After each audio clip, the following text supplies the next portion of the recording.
안녕하세요. 이야기를 드리기에 앞서 돈으로 분류를 나눈다면 흙수저, 동수저, 은수저, 금수저, 황금수저 중 저는 흙수저이고 남편 집은 은수저 정도 되는 것 같습니다. 그리고 동선에는 재벌까진 아니지만 금수저인 것 같아요. 저는 부모님 두 분 다 건강하시고 아주 가난한 집은 아니지만 그렇다고 넉넉한 곳도 아닌 그저 그런 평범한 가정에서 살았습니다. 친정은 부산이지만 26살에 대전에 있는 작은 회사 경리로 취직을 하게 되었고 거기서 6살 연상인 회사 사장 큰아들과 썸을 타다 연애를 했습니다. 당시 연애하다 들켜서 사모님께 엄청 혼나기도 했었죠. 그 일로 인해 강제 퇴사를 하게 되었고 저는 다시 부산으로 내려가 일을 구하고 있었습니다. 그런데 남친이 제가 있는 부산으로 왔더라고요. 그때 부산에서 하루를 같이 보내게 되면서 저희에게 소중한 천사가 찾아오게 되었고 남친은 시부모님의 반대를 무릅쓰고 저와 결혼을 하게 되면서 남친에서 남편이 되었습니다. 당시 시부모님께서 집도 해주시지 않아 모시고 살았었고 시어머니의 시집살이는 많이 힘들었지만 정말 잘하려고 노력했습니다. 저를 반대하셨던 걸 알고 있었기에 조금이라도 예쁨 받고 싶어 정말 많이 노력했었죠.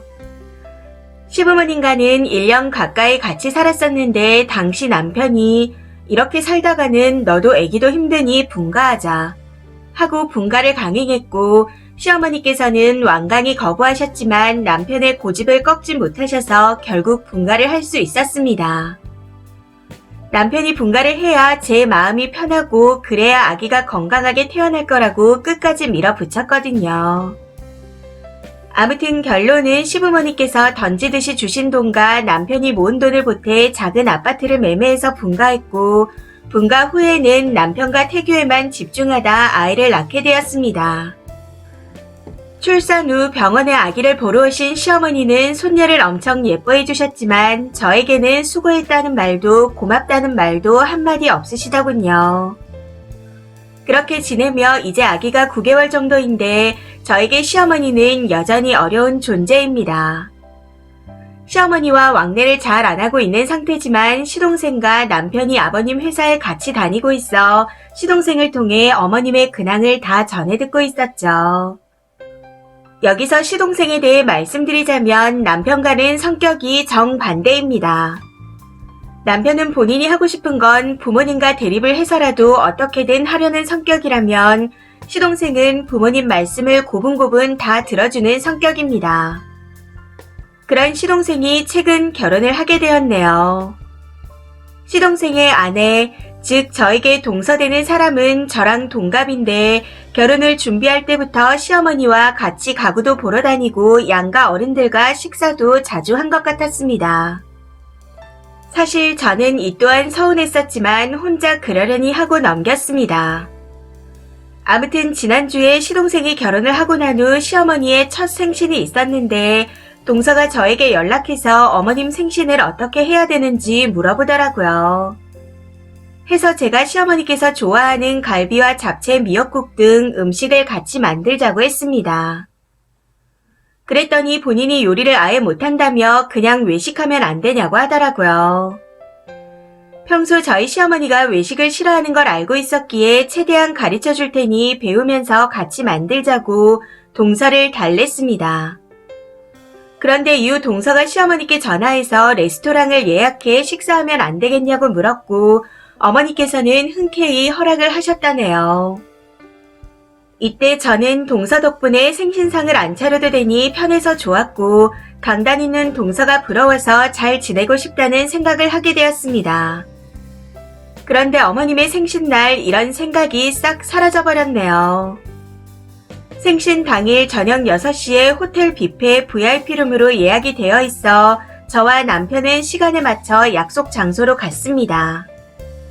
생신 선물로는 평소 어머님께서 좋아하시는 브랜드 옷이 괜찮을 것 같아 23만원짜리 원피스를 준비해 갔었죠. 그런데 문제는 동서가 350만원짜리 명품 가방을 준비해 왔다는 겁니다. 다 같이 모인 자리에서 어머님께서 선물을 개봉하셨는데 제가 사드린 원피스는 웃으면서 예쁘다는 말과 함께 고맙다 한마디만 하시고 쇼핑백에 다시 넣으셨습니다. 그런데 동서가 사드린 명품 가방은 엄청 좋아하시더군요. 가방에서 눈을 떼지 못하며 연신 동서 칭찬을 하는데 이때 동서와 저를 차별하시는 것 같아 서러워서 눈물이 날 것 같았습니다. 그리고 동서와 시어머니의 대화 내용을 들어보니 식사도 같이 하고 쇼핑도 하러 가고 영화도 보러 가는 등 동서에게는 다정하게 딸처럼 대하는 것 같더군요. 저에게는 너무 어려운 시어머니께서 동서에게 엄마처럼 대하는 모습이 너무 서럽고 원망스러웠습니다. 이제는 그냥 다 싫어지네요. 동서도 시어머니도 사람을 앞에 두고 어떻게 그럴 수가 있는 건지 아무리 생각해도 서럽고 복받쳐서 눈물이 흐릅니다. 추가입니다. 댓글들을 보고 펑펑 울었습니다. 아기랑 남편만 보고 살라는 댓글을 보고 나니 진짜 그런 것 같네요. 착한 며느리병에 걸려서 예쁨 받는 며느리가 되고 싶었던 제가 잘못이었던 것 같습니다. 사실 저도 알고 있어요. 동서는 아무 잘못이 없다는 걸요. 그럼에도 눈치가 없는 것 같고 제가 보란듯이 구는 것 같아 너무 얄미웠습니다. 이제부턴 다 신경 끄고 저희 가족만 볼 생각이에요. 그리고 아기 임신 기간이 1년이냐는 댓글들이 많은데 횟수로 1년차라 그렇게 쓴 거였고 당연히 개월수로 치면 아니죠. 저에게는 너무 힘들어서 1년보다 더 길게 느껴졌던 기간이었지만요. 아무튼 이제는 신경 끄고 행사가 있으면 동서가 알아서 하라고 말하려고요. 제가 아무리 잘해보려고 발버둥을 친다 해도 저는 미운 며느리이니 동서에게만 좋은 걸 해주실 테니까요. 댓글입니다. 첫 번째. 1년간 모시고 산 게 아니라 얹혀 산 거죠. 혼자 임신해 차이나는 결혼이니 시어머니 입장에선 못마땅할 수밖에요. 동서랑 똑같은 대접 바라지 마시고 그냥 남편과 따님만 보면서 계속 행복하세요. 두 번째. 원래 넘치는 게 모자란 것보다 힘듭니다. 부잣집 착한 아들이랑 결혼한다고 무조건 다 행복하게 잘 사는 거 아니에요. 내가 그 남자한테 맞는 여자여야 마음이 편하고 행복한 겁니다. 어쨌든 남편이랑 자식하고는 문제가 없는 것 같으니 남편한테 잘하면서 사세요. 세 번째. 동서가 시부모님께 선물하는데 님 눈치를 봐야 하나요? 아마 동서는 아무 생각이 없을 거예요. 시어머니도 그만하면 양반인 것 같고요. 집도 안 해주셔서 모시고 살았다니. 이건 그냥 님네가 얹혀 산 겁니다. 네 번째.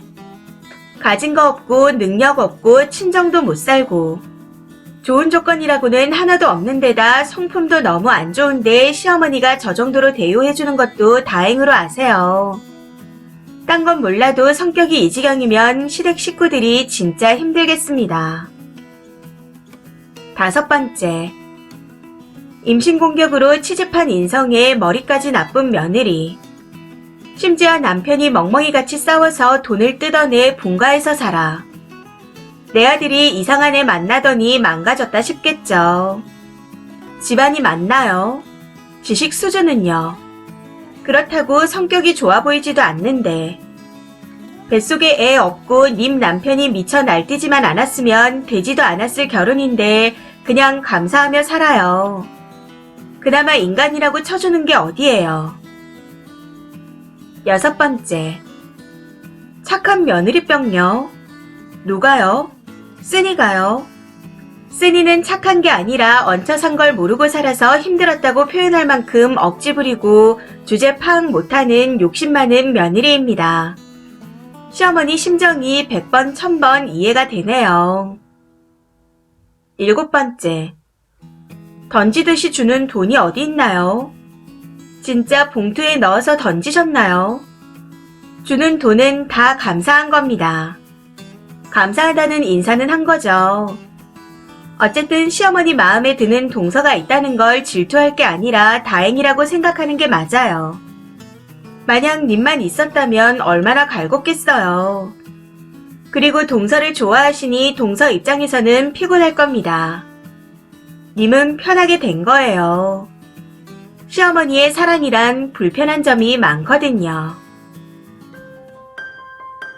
이 사연은 여기까지입니다. 시청해주셔서 감사합니다.